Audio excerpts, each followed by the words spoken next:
2 years into our marriage, I still considered Susan and me as newlyweds. It had been 2 years since we exchanged vows, promising to spend forever together. Little did I know that our idyllic world was about to be shaken to its core. My name is Ryan Kitchener, and I turned 30 this year. I married Susan 2 years ago after we made it work. We worked in different departments, but for the same company. Every time our paths crossed in the office hallways or in the elevator, I couldn't help but think what a beautiful woman she was. One fortunate day, a coworker introduced us, and my heart did a little victory dance. I seized every opportunity to talk to Susan and eagerly watched every movie and read every book she recommended. Back then, it seemed like Susan had a boyfriend, but I didn't press her for details. I wanted her to know that her happiness mattered more to me than her relationship status. My efforts to close the gap between us gradually paid off, and Susan eventually quit her job by her own choice. She became a stay-at-home wife, focusing on cooking and flower arrangement classes, leisurely lunches with her friends, and enjoying a comfortable and relaxed life. 2 years into our marriage, when our parents started hinting about wanting grandchildren, an unbelievable incident unfolded. It was a time when the busy season of overtime at work had finally ended, and I was in high spirits as I left work on time. I wanted to surprise Susan, thinking she might have been feeling lonely due to my demanding schedule. So I bought her favorite cake on my way home, planning a mini vacation for the upcoming long weekend and picking up brochures of nearby tourist spots. I even ordered takeout, so Susan wouldn't have to worry about dinner. As I entered our home and announced my early return, Susan's reaction surprised me. She seemed taken aback as I handed her the cake she loved. Something was off. "Susan, there's something wrong," I said as I handed her my suit jacket. Susan gave a small nod, her face solemn. We sat down in the living room, and then she dropped a bombshell. "I'm pregnant, and I want us to break up." Those words hit me like a sledgehammer to the head. I couldn't fathom hearing such a thing from Susan. We hadn't even had children yet. It was Susan who had convinced me to wait, to enjoy our newlywed life a little longer. We'd been careful for these past 2 years, so how could she now be pregnant? "I want a divorce. It's for the child," Susan continued, her words piercing my heart. Those words, "for the child," were not supposed to be spoken in such a context. I had always imagined that we would say them joyfully together as a couple. But now, Susan looked at me with determination in her eyes. "Please sign this. I want a divorce for the sake of my child."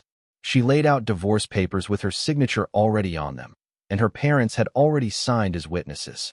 Susan had consulted her parents without my knowledge, and now, faced with the unexpected, I couldn't afford to lose my composure. The truth was out there, but finding out who the father was would be a journey filled with unexpected twists and turns. I had my pride too, I retorted, my voice tinged with disbelief. Susan gave a firm nod in response to my question, and at that moment, I felt a storm of emotions raging within me. As I held the pen to sign those dreaded divorce papers, I had to focus all my strength on keeping my hands steady. The weight of the situation was almost unbearable. Susan, with a large suitcase in hand, began making her way towards the door. I had no words for her, no way to convey the turmoil in my heart as she was about to leave. Susan didn't glance back at me. It was clear from her expression that her feelings for me had vanished. She disappeared into the twilight, pulling her suitcase behind her, leaving me with nothing but the fading echo of her footsteps. All I could do was stand there and watch her retreating figure. That night, I sought solace in alcohol, drinking alone until I eventually passed out. I woke up in the living room, nursing a hangover and shivering with fever. It was different from the usual hangover symptoms. I knew I had to call in sick to work. As I lay there, I couldn't help but wonder if the events of the previous night had been some surreal dream. But the empty liquor bottles and the pan on the living room table were tangible reminders that it was all painfully real. Susan had indeed betrayed me and left, and when reality crashed down upon me once more, my chest ached with anguish. They say the cuter they are, the harder they fall, and it couldn't have been truer in my case. I couldn't believe how much I now despised Susan, the woman I had once loved so deeply. My only thought was to find the man who had torn our lives apart. The days passed, and I spent hours rummaging through Susan's abandoned belongings, hoping to find some clue about the other man. Among her possessions, I discovered the ring and bracelet I had given her when we were dating. They lay in a jewelry case, a stark contrast to the discarded wedding ring I found in the trash can. The sight of that ring, once a symbol of our love, now abandoned, made me dizzy with despair. I kept searching, hoping to unearth any trace of the other man. I couldn't stop as if my very existence depended on it. Yet my relentless pursuit only succeeded in exacerbating my already fragile health. I ended up taking a week off from work, unable to cope with the overwhelming emotions that engulfed me. When I finally mustered the strength to return to work, my coworkers were already aware of my divorce, despite me not having shared the news with them. Tom Geary, my direct boss, approached me with a smirk, reveling in my misfortune. "Ryan, how are you feeling?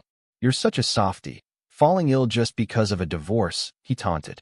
Terry was known for his nitpicking and his tendency to make my life difficult. His condescending demeanor and sleazy behavior had always rubbed me the wrong way. As I endured his presence with gritted teeth, I suddenly realized what he had mentioned, the divorce. Before Susan and I got married, she and Geary had worked in the same department. A dreadful suspicion crept over me, and I couldn't contain my anger any longer. "Are you the father of Susan's unborn child?" I asked in a low, seething voice. Geary's response was chillingly calm as he confirmed, "That's right." His tone was mocking, and for a moment, I lost control of my emotions. When I came to my senses, I found Geary sprawled across the room, a toppled chair and scattered desk items around him. My clenched fist throbbed with pain, and the room was in chaos. Some were helping Geary up, while others attempted to restrain me. Geary, despite being on the receiving end of my anger, was laughing. He had baited me into this confrontation. What I had just done would invite a world of trouble, and Geary reveled in the chaos. To make matters worse, I remembered that Geary was the grandson of our company's founder, adding another layer of complexity to the situation. Punching a future company executive had severe consequences. I was suspended from my job and ultimately faced the dreaded termination. My life descended into chaos. I found myself an unemployed man, abandoned by my wife. The days that followed were marked by a tumultuous inner struggle. I knew I needed to secure employment to survive, but my actions couldn't keep pace with my thoughts. Daylight hours became an excuse to indulge in alcohol, and the nights only saw me descending further into the abyss. It was a self-destructive spiral, and I lost all motivation to do anything. The one silver lining was that I had savings, a testament to the diligence with which I had saved money. Living through these dark days, I reached a point where I had all but given up on life. About a month into this bleak existence, an unexpected visitor knocked on my door. At first, I pretended not to be home, hoping they'd go away. But they were persistent, and the doorbell rang again after half an hour, then an hour later. Irritated, I reluctantly opened the front door to find an unfamiliar woman standing there. She had a commanding presence, her gaze piercing through me as if she were judging my very soul. I felt ashamed of the alcohol on my breath and my unkempt appearance. Gathering my composure, I finally asked, "May I ask your name?" Without mincing words, she inquired, "Are you the ex-husband of that woman?" A mention of that woman could only mean Susan, and the woman standing before me was Gary's wife. My stuttered response confirmed her suspicion, and she introduced herself as Lillian and Gary. The curious glances of neighborhood ladies passing by added to the discomfort of the situation. To avoid the inevitable gossip, I hastily invited Lillian inside. "Please come inside," I said, trying to maintain a semblance of civility. "Thank you," she replied, walking into the house without hesitation, unfazed by the chaotic state of my living room. "I can clean that up myself," I tried to insist, but Lillian was having none of it. She asserted, "We can't have a serious conversation in this mess. If you're not going to help, please sit down." Her commanding tone left me with no choice but to obey. I took a seat on the couch, watching in stunned silence as she efficiently tidied up the room. At one point, she suggested I go wash my face, and her unexpected concern prompted me to rush to the bathroom. As I looked at my disheveled reflection in the mirror, I realized how far I had let myself go. I shaved, combed my hair, and washed my face, feeling a bit more like a human being for the first time in a while. Upon my return to the living room, I found that Lillian had completed the cleaning. She had bagged up the trash and set it outside in the hallway. She offered me a cup of tea, remarking, "I used your kitchen." Her reliability surprised me, considering she was Gary's wife. Thank you. I feel like a human again. I blurted out, my gratitude flowing naturally. Lillian responded with a faint smile, but her expression soon turned serious. She cut to the chase, revealing that her husband, Gary, had asked her for a divorce because he claimed to have a child. Now, it seemed she preferred directness over beating around the bush. I confessed that my own marriage had ended in divorce too. When I told her, "It's none of my business anymore," she let out a deep sigh. I added that it was evident that Gary's infidelity wasn't a one-time incident. He had a history of such affairs, and Susan had been involved with him before.